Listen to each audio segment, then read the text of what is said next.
Bonjour à tous et bienvenue sur boursicoté.com pour cette nouvelle analyse technique Forex et matières premières avec une paire de devises euro-dollar qui ne persiste pas à évoluer sous la zone ici des 1.2110 puisqu'après avoir marqué une attaque donc sur cette zone de support qui faisait craindre ici un retournement de la dynamique, il semblerait que l'on veuille rebondir. Alors toutefois, le rebond n'est pour l'instant que technique. On a tout de même ici une impulsion sur la bande de Bollinger inférieure dont le rebond ici ne parvient pas à dépasser la moyenne mobile 20 exponentielle. On a cassé ici ce point bas significatif, donc clairement on est plus ici sur une probabilité d'évolution baissière qu'un rebond ici qui reviendrait chercher la zone des 1.2170.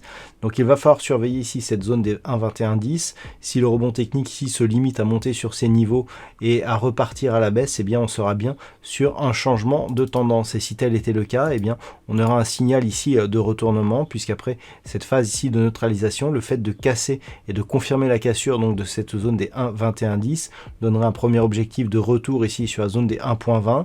On a certes ici un objectif intermédiaire sur cette zone des 1.2060, mais avec ces objectifs, on aura un signal ici de retournement de la tendance moyen terme. Sur la paire de devises livre sterling contre dollar américain, nous sommes toujours ici dans un range moyen terme donc qui évolue entre 1,40 et 1,4210.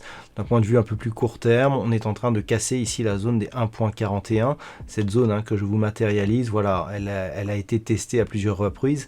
Et ce que l'on peut remarquer, c'est que les tests ici sont de plus en plus agressifs.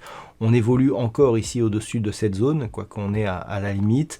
Mais du point de vue ici de la tendance globale, ce que l'on peut constater, c'est que on n'est pas encore vraiment dans une dynamique baissière, mais ça en prend le chemin. Regardez les contacts avec les bandes de Bollinger. On a beaucoup plus de contacts ici sur les bandes de Bollinger inférieures que sur les bandes de Bollinger supérieures où il n'a plus eu de contact depuis ici cette touchette. Donc on est vraiment ici sur une dynamique qui était neutre, mais qui est en train de s'orienter ici à la baisse, mais sans confirmation pour l'instant.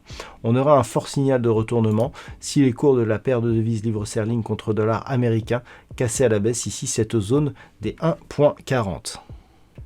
Sur l'or, on confirme ici la possibilité d'un retournement à la baisse suite à la première attaque qui avait eu lieu ici sur la zone des 1855 $ l'once. On a rebondi mais sans parvenir ici à casser la zone de point haut significatif proche des 1915 $ l'once. On s'est stabilisé ici sous la zone des 1900 et on revient donc attaquer une deuxième fois cette zone des 1855 avec un peu plus de puissance puisqu'on marque un nouveau point bas significatif même par rapport à cette zone ici.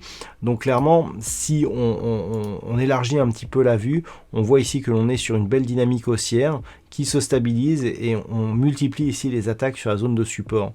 Donc cela pourrait nous donner un signal de cassure et de retour ici sur la zone des 1817 $ l'once, voire ici 1797,50. Si tel était le cas, on aurait un signal ici de retournement qui, du point de vue ici de cette dynamique moyen terme, invaliderait la possibilité de revenir ici au-delà des 1957, d'un point de vue un peu plus moyen long terme. Si on revient ici sur cette dynamique moyen terme et que l'on trace les retracements de Fibonacci, nous pouvons constater donc actuellement on est en train de tester le retracement à 23,6% de Fibonacci. Si ce retracement cède, on sera sur un objectif ici de retour sur la zone proche des 1817, donc deuxième retracement de Fibonacci à 38,2%, 1824 $ l'once.